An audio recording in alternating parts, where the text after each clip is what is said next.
Bonjour, Éric Grenier pour violencefamiliale.com.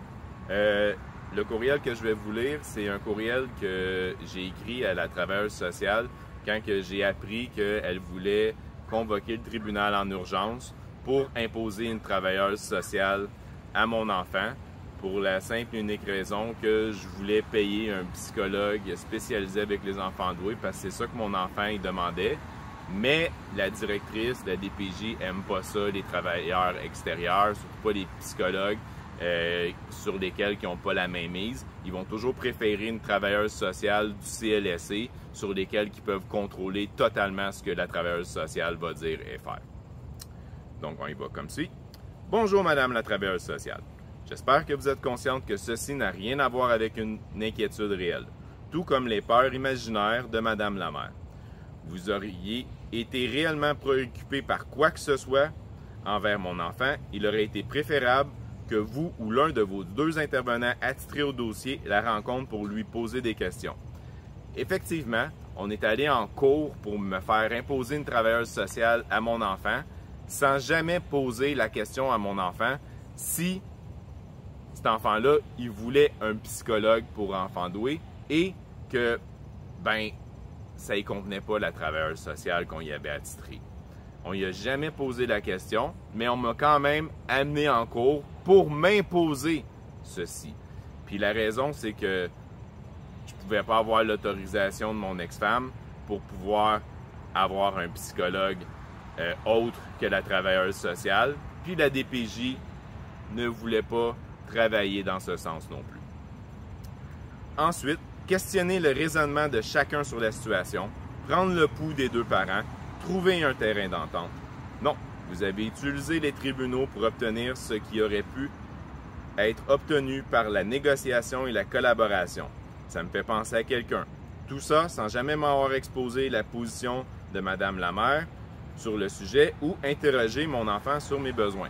Donc, comme je disais, ils n'ont jamais interrogé mon enfant sur ses besoins et savoir si c'était légitime ma demande, puis ils m'ont toujours jamais donné c'était quoi la position de Madame la maire sur le fait que je voulais offrir un psychologue à mon enfant pour lui donner exactement les services dont elle avait besoin.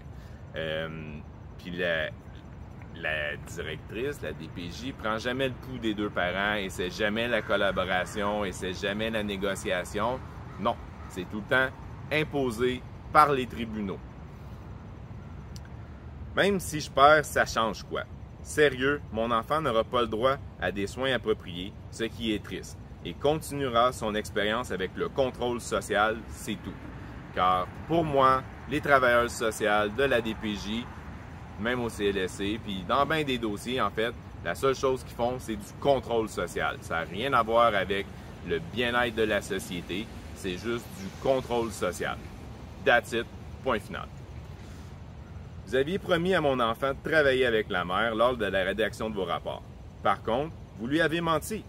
Vous n'avez rien fait de concret pour améliorer les comportements de Madame la maire, jusqu'au point d'abandonner et suggérer une garde partagée parallèle. Maintenant, vous prétendez que vous vous inquiétez pour mon enfant. Permettez-moi d'avoir de sérieux doutes.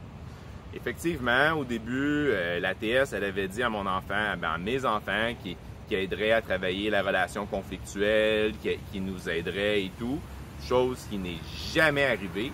Et comme que je demandais souvent des services et de l'aide, et que moi, les perceptions dans la vie, j'aime pas ça, puis j'arrêtais pas de leur dire, moi, je base mes opinions sur des faits vérifiables et objectifs.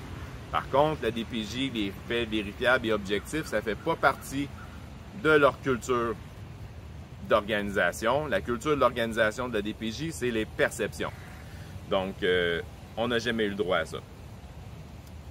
Est-ce que vous avez quelque chose de plus officiel qu'un courriel à me transmettre pour une convocation au tribunal? Avez-vous une déclaration rédigée par votre avocat? Et quelles sont les coordonnées de votre avocat et celui de Madame la maire? Donc, tout ça pour dire que l'ATS m'a juste appelé au téléphone pour me dire que, j'étais convoqué au tribunal le lendemain en urgence pour m'imposer une travailleuse sociale. Je lui ai demandé si elle avait justement la requête, un papier, quelque chose, parce que, je ne sais pas si vous saviez, mais on n'a pas le droit d'être convoqué au tribunal en urgence sans avoir entre les mains la requête avant d'arriver au tribunal. Il y a des délais à respecter, puis la DPJ ne respecte jamais les délais. Jamais. Genre, jamais. Ils vont jamais vous donner la requête. La requête est donnée le matin même, ce qui est illégal. Oui, c'est illégal. Ils n'ont pas le droit, mais ils font ça dans tous les dossiers. La requête est remise le matin aux parents. Puis moi, le pire, c'est que ce matin-là, j'ai reçu la requête, je l'ai lue, c'est un vrai torchon, mais quand je suis arrivé en cours, surprise, on décide de m'enlever mes droits parentaux. En tout cas, ils ont essayé. Puis la seule raison qu'ils font ça, en fait, de me donner pas le matin, puis là j'arrive en cours, c'est complètement différent. C'est juste pour que le parent, il pète les plombs, puis que là, il ait de l'air agressif. Fait qu'il plaide tout le temps par surprise.